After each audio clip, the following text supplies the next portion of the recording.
Every evening, like clockwork, old Dan would trot to the far corner of the farm, right where the fence was broken and sagging. He'd just sit there, staring out into the twilight, his tail occasionally giving a hopeful thump against the dry earth. I'm Briggs, and for months, I watched my old dog do this. I'd call him, whistle, even shake his favorite bag of treats, but he wouldn't budge until darkness completely swallowed the fields. At first, I thought it was just one of his quirky old dog habits. Maybe he was watching for rabbits or just enjoying the cool evening breeze. But the persistence of it, the almost mournful patience in his posture, started to get under my skin. It was more than a habit. It was a vigil, that corner of the fence. I hadn't gone near it in years, not since the accident. It was easier to just let the weeds grow up around the splintered posts and tangled wire. It was a scar on the land, and a deeper one on my heart. Seeing Dan there every single night felt like he was scratching at that scar, refusing to let it fade. One evening, I couldn't take it anymore. I pulled on my boots, my heart thumping a heavy, reluctant beat, and walked out to him. "What are you doing out here, boy?" I asked, my voice softer than I intended. Dan looked up at me, whined, and then turned his gaze back to the empty road beyond the fence. It was in that moment, looking into his faithful, knowing eyes, that the wall I had built around my memories began to crumble. 5 years ago, that spot wasn't a ruin. It was a sturdy fence, and on the other side of it, my son, Leo, was teaching his new puppy, Rusty, how to fetch. Leo was 10, all lanky arms and legs, with a laugh that could chase the clouds away. Rusty was a bundle of golden fur and clumsy paws, a gift for Leo's birthday. They were inseparable. That afternoon, the sun was warm, and the air was filled with the sound of Leo's giggles as Rusty tumbled over himself trying to catch the red ball. I was fixing a tractor engine nearby, covered in grease but smiling every time I looked over at them. It was a perfect day, the kind you bottle up in your mind to save for later. I remember yelling, "Don't throw it too close to the road, Leo." He waved back, shouting, "We won't, Dad." But kids get excited, and puppies are unpredictable. The red ball bounced high, sailed over the fence, and landed right on the edge of the asphalt. Rusty, in his playful excitement, didn't hesitate. He scrambled through a small gap under the fence wire that I'd been meant to fix for weeks. Leo yelled, "Rusty, no!" and scrambled after him. It all happened so fast. A truck came over the hill, the squeal of brakes, a sickening thud. The world just stopped. I ran, my feet feeling like they were stuck in mud. By the time I got there, it was too late. We lost them both. Leo and his little puppy gone in an instant. The silence that followed was the loudest thing I'd ever heard. It consumed our farm, our home, our lives. My wife Sarah and I, we just drifted. We existed in the same house but were miles apart, each trapped in our own bubble of grief. We stopped talking about Leo. His name became a forbidden word. His photos were put away in a box in the attic. We thought if we ignored the pain, it would eventually go away.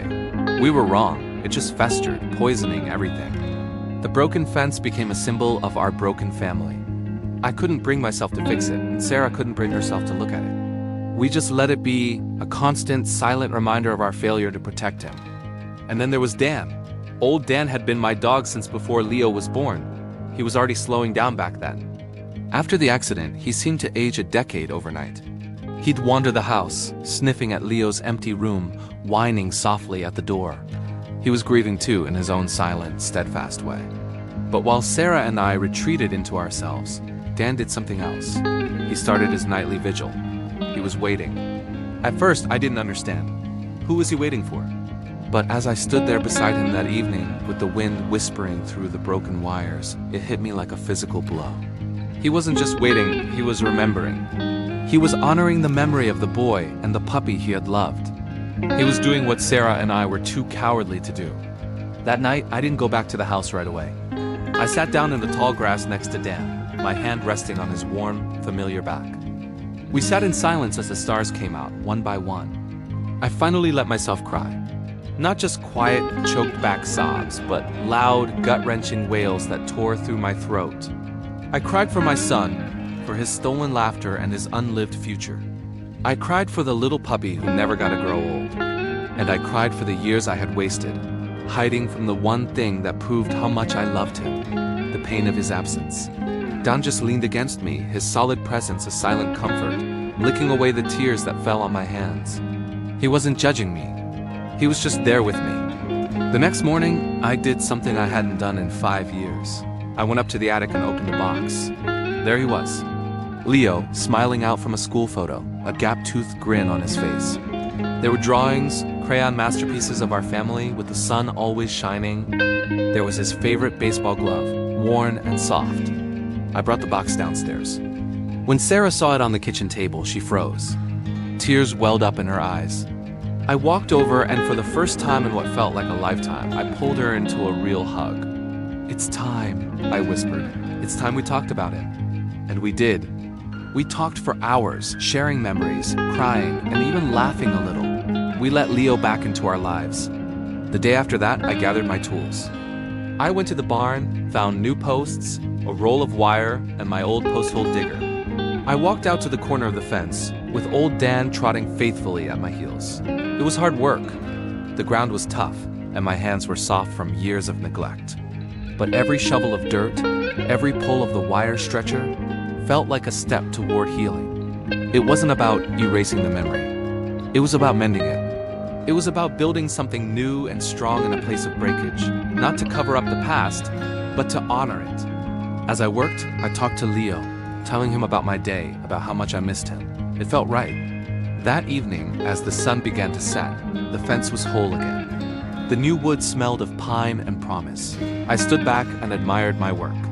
Old Dan came and sat beside me, but this time he wasn't staring out at the road. He looked up at the new fence, then looked at me, and gave a soft woof as if to say, "Good job." He licked my hand, then turned and trotted back toward the worn lights of the house. His vigil was over. He had waited for me all this time. He had waited for me to be ready to face the past, to mend what was broken, not just the fence, but myself and my family. He was more than just a dog. He was my guide, my loyal friend who led me out of the darkness. My good old boy, Dan, thank you for watching our story today. If you've ever found comfort in the loyalty of a pet, or if this story touched your heart, please give us a like and subscribe for more content. We'll see you next time.